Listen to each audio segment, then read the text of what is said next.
what do we mean by this word fascism or fascist mythology or fascist movements? So we're going to examine Mel Gibson's Hacksaw as a kind of case study, because usually when we deal with fascism, we're dealing with violence, and specifically violence against minorities.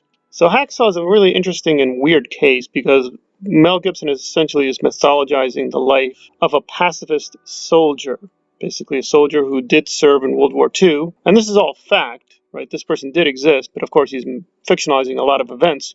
And he's a pretty extreme case because you did have people who were pacifists who, quote, served in the war, but he's a pretty extreme case because he refused to carry a gun.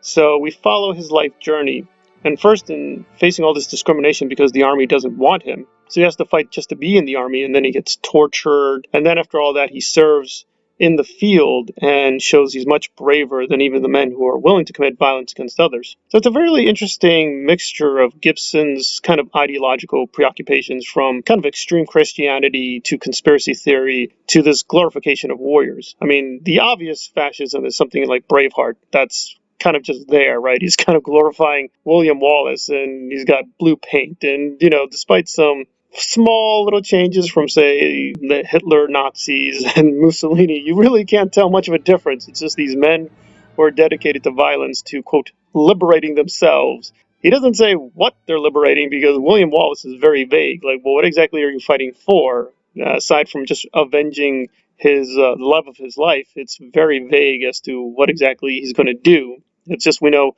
they have to get the freedom, and we're going to find the freedom, and I call you coward. And, it's kind of very blunt and silly and stupid. But Hacksaw is a really interesting shift because he's much more sophisticated in this one. And in both cases, he was the director, but Braveheart was, I think, a little too direct. This is much more interesting, where he's trying to show both sides of the table. Now, from a Kubrickian angle, the interest here is really obvious because he is borrowing, if not stealing, huge, and I mean huge, amounts of Full Metal Jacket. I mean, there's almost scene-for-scene comparisons you could make between this and Full Metal Jacket. So it's kind of interesting that it has a very Kubrickian edge, and he is being a little bit more self-critical, even self-satirizing his own career as kind of this action star. Because we do see that violence doesn't always pay off.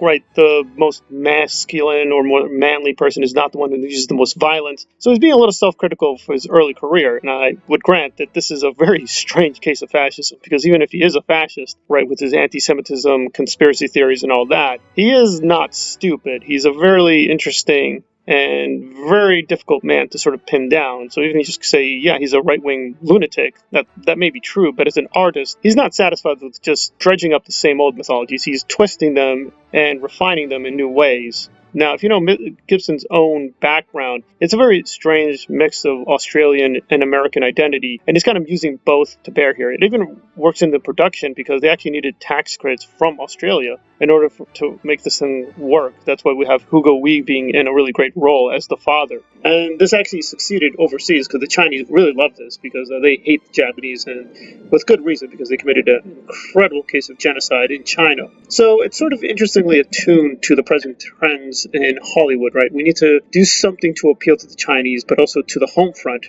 And so it's very patriotic for Americans.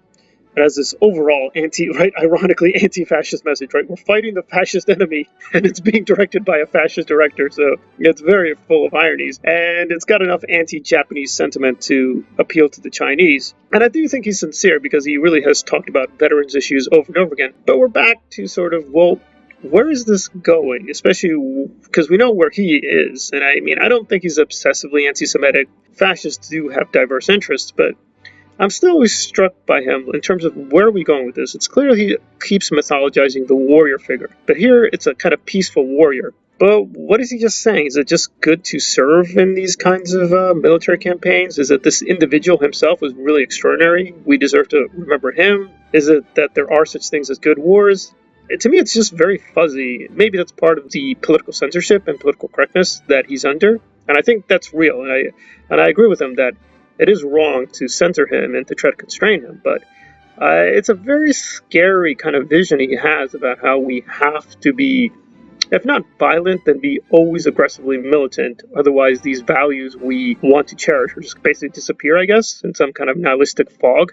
Again, it's very unclear who the real enemy is. It's clearly not the Japanese. I mean, the Japanese today are not much of a really strong force that will destroy America, much less him. So you gotta wonder, like, this is set in the fascist period, so it's very unclear what the ultimate point is. I mean, the performances are fine. I don't like Andrew Garfield that much, and this doesn't change my mind, but I do think he does a very effective job. I mean, his accent is terrible. When people who are not American try to be Southern, do the Southern accent, it's usually terrible, and this is no exception. But I did think it was, for the most part, very charming in a very affectionate kind of way. But it is still very dangerous, because obviously this is not the real history of World War II. It's a very fascinating story, which I never heard before. I know there were a lot of pacifists who served in World War II, but not this particular case. Alright, this has been Partially Examined Kubrick on, for lack of a better word, Mel Gibson's updated homage to Full Metal Jacket. Thank you for listening.